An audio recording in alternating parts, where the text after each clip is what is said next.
Today we're going to talk about increasing form conversions.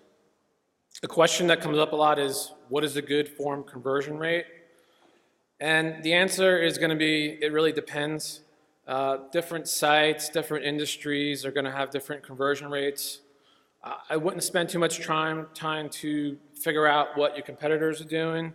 Instead, spend your time and your resources increasing your own conversion rates. So whatever they are today, make that the benchmark and start working to improving those. And don't worry about what everybody else is doing.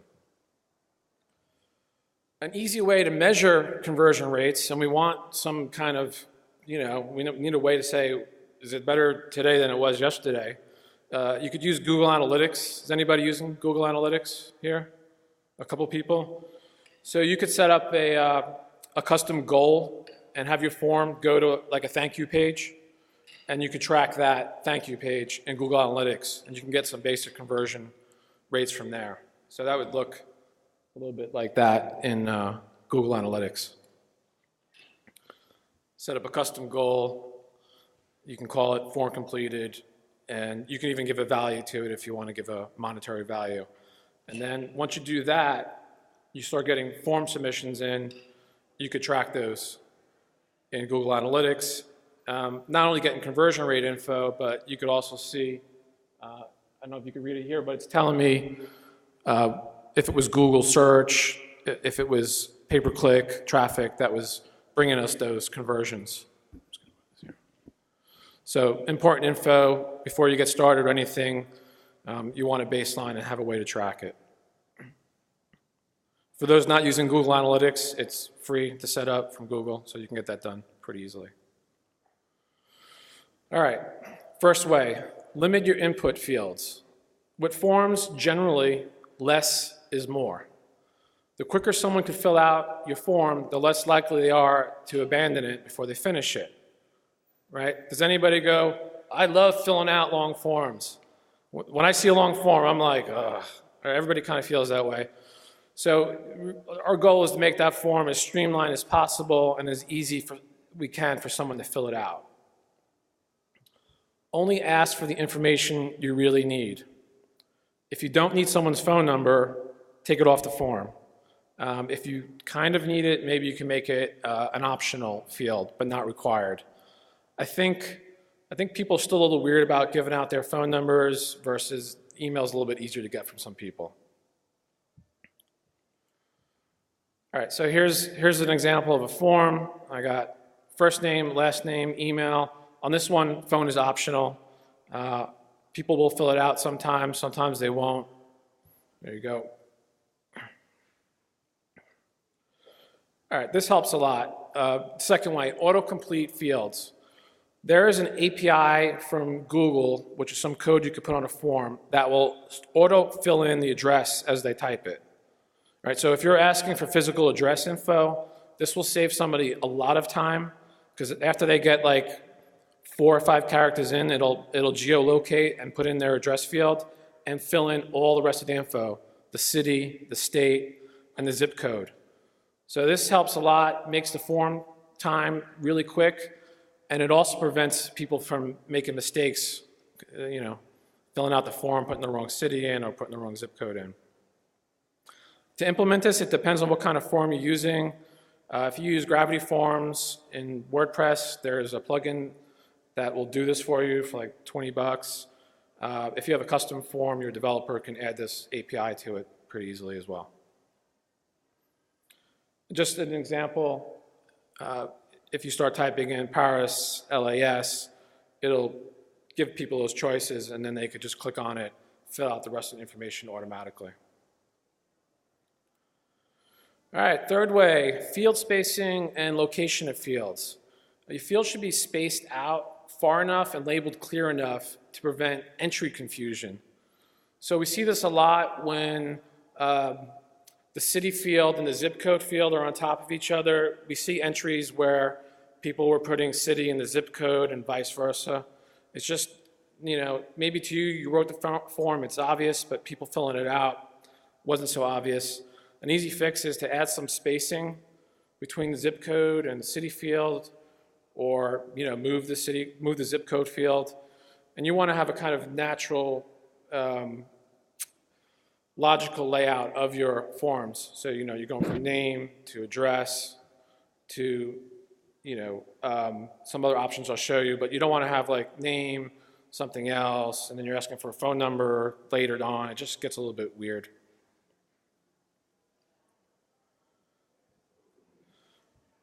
A good way to figure out if you're having this kind of problem with entry confusion or spacing is look through your form entries and see if people are filling out things in the wrong field.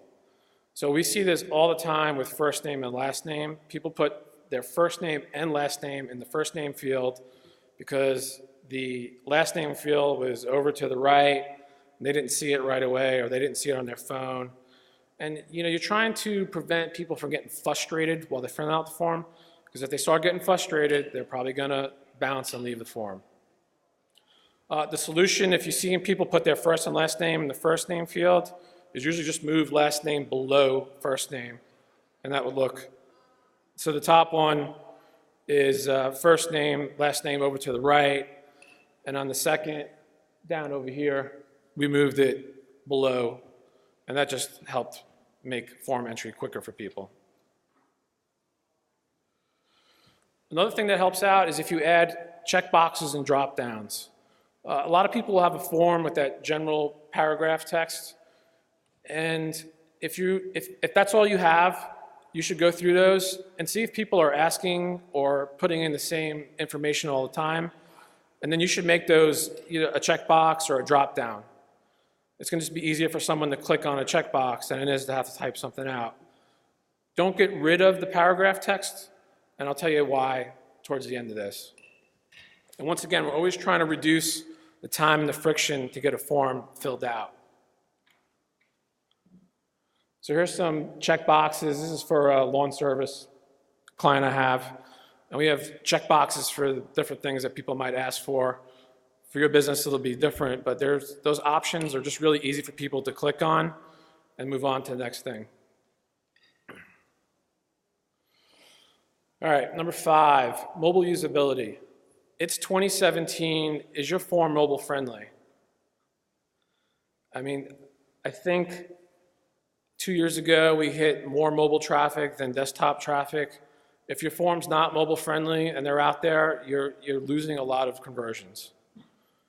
You should check your own form out on your phone if you haven't, and fill it out and see, is it easy? Are some of the fields bleeding off to the side?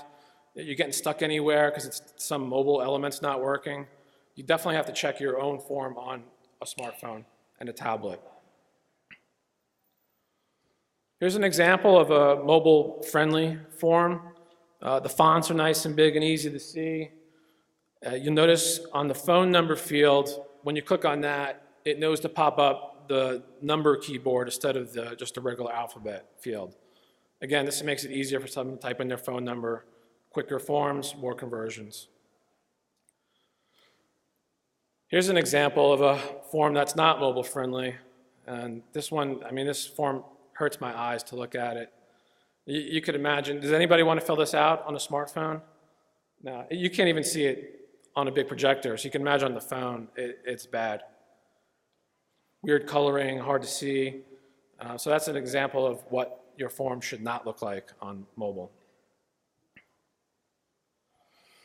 All right, 6, avoid negative copy. Our brains just have trouble with negative wording, and when you say something like, we won't spam you, a lot of people's brains just see, you're going to spam me. So it's better to be not negative and just try to word things a little bit more positive. So you could say something like, we respect your privacy. The same thing's going to go for your call to action, which is going to be the button people are going to click to get your form going. And the same thing, the default, a lot of these is submit and register, and they're either boring or have a little bit of a negative connotation to them. Like nobody really wants to submit. Well, maybe in Vegas there's some people, but instead of those kind of call to actions, have something that tells people what's going to happen when they click that button to complete your form. So contact me, send me free tips, send me a free estimate, send me a free ebook. This makes a lot more encouraging for people to finish the form, and it also lets them know what's going to happen, when they're done with your form. Also, make sure that that button stands out. It should be really big. It should be a different color than the rest of the color scheme on your website. So if you have a blue color scheme on your website, make the button green. Just make it really stand out and obvious. So here's an example of two forms. The one on the left is just kind of boring looking. You could barely even tell the submit form button is a button down there. I think that was Affiliate Summit's form, but don't tell them, And then the form on the right, it's got some nice color in it. The button is nice and green. On this website, this form, that website, the color scheme is red, so we just went with a different color. It's not a battle of, is red better than green? It's just a different color than the rest of the website, so people know I got to click this button. All right, testing and the mom test. Document and test the changes you make to the forms. An easy way to do this, you could do it in a spreadsheet if you want. You could put it into your calendar program, but whatever changes you make, you want to document them so that later on, and you're looking at your analytics, you could be like, oh, how can we have this spike in form submissions or form conversions?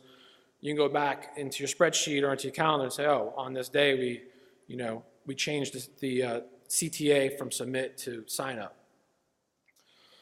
Another thing to be weary of when you're making changes is external factors. So how many people here are from the US? Okay. So we have this thing, like the 2 weeks leading up to April 15th, almost every website we manage starts dropping in traffic. Can anybody guess why? Taxes. Except for the accountant sites, those are going up in traffic. So if you're not conscious of something like that and you're testing, you may be like, I don't know why our form conversions are down or form submissions are down. So it could be an external factor such as tax week. Maybe you're working in some seasonal thing. So I do some work with lawn care and landscapers, so their business is bigger in the spring than it is in the winter. So just keep that in mind when you're doing your testing, that there's some other external factors that could affect your conversions. A lot of people ask, I don't have enough traffic to do A/B testing. What can I do to get some other ways to optimize my forms? So I tell people to do the mom test. So WTF, what's the mom test? Your page in your form should be simple enough that my mom can figure out what you want her to do in the form, unless your form's geared towards rocket scientists. A lot of times when we design forms, it's the business owner or people really intimate with the business design the form, and they just expect that people know what they want, but the people who are going to fill out this form don't have that same knowledge. So things should be crystal clear what you want them to do, what check boxes there are, and what's going to happen when they finish filling out the form.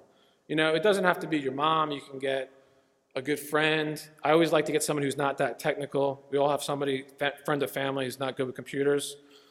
Get them to sit in front of a laptop, watch over their shoulder, say, hey, go to my site and fill out this form, and just watch them fill it out. And they'll do things, and you'll be like, why'd you do that?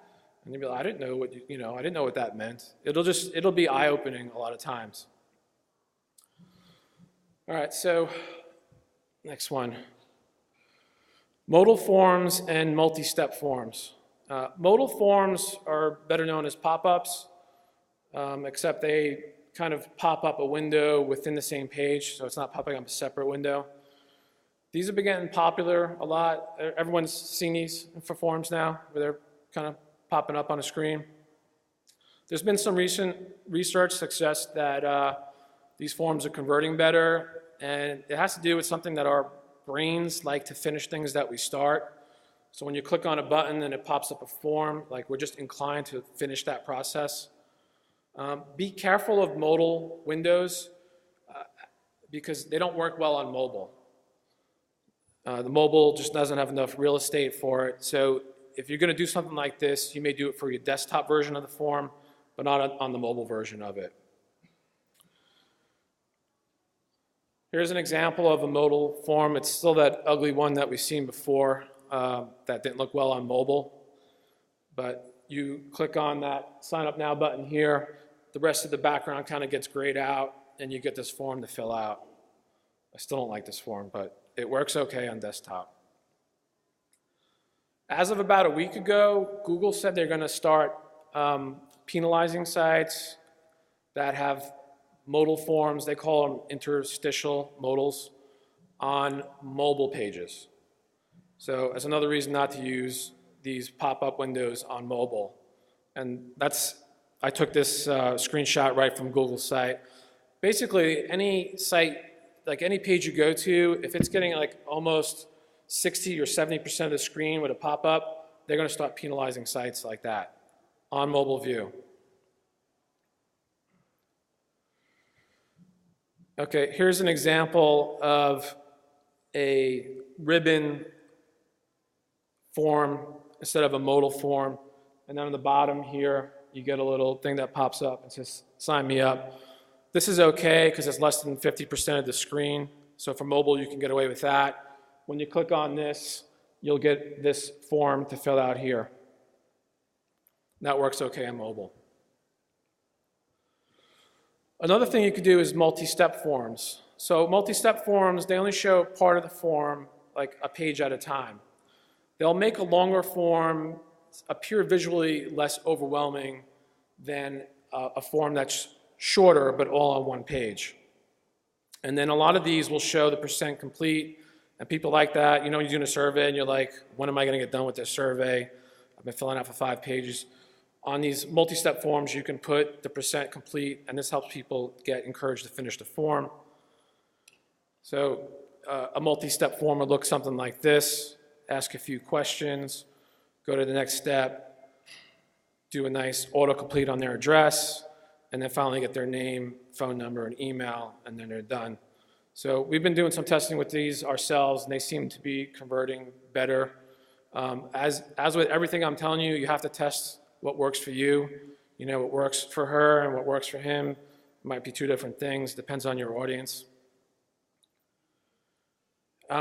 One thing you could do, you can kind of emulate a modal form on a page, and we do this a lot, by having a button towards the top of the page to fill out a form, and then actually just will jump to the bottom of the page, and we'll put the form on the bottom of the page. So when they click on this here, it'll just jump down to the form, which is just sitting at the bottom of the page. This works really well too. Google doesn't care about it. We're not, spamming anybody with the pop-up. And if you look, I know this is a little hard to see, but there's a couple of links here for the form, and when you click on any of those, the page will just scroll up, and then you'll get to the form down there. So that's pretty easy to do as well. All right, I think we have about 12 minutes left for Q&A. The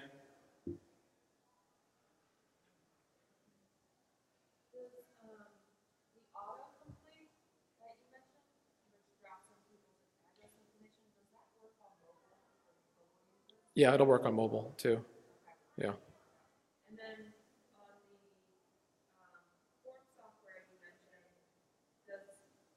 which form software, like you mentioned Gravity Forms, which one creates mobile friendly, that you recommend that creates mobile friendly forms? Sometimes you have to do a little tweaking to the form to get it. A lot of times the forms will want to put fields side by side. So on mobile, you definitely don't want form fields side by side. It's just not going to fit on the screen. So there's a little bit of tweaking you could do. How many people use Gravity Forms? Anybody on WordPress here? No. I don't use that, but they're all the same. You could change the form fields so that they only go in a single column over there. Some of the other forms, anybody using Thrive Leads? There's some form software that will do A/B testing for you and tell you which ones are converting better, and then you could just pick the winner of that. Any other questions?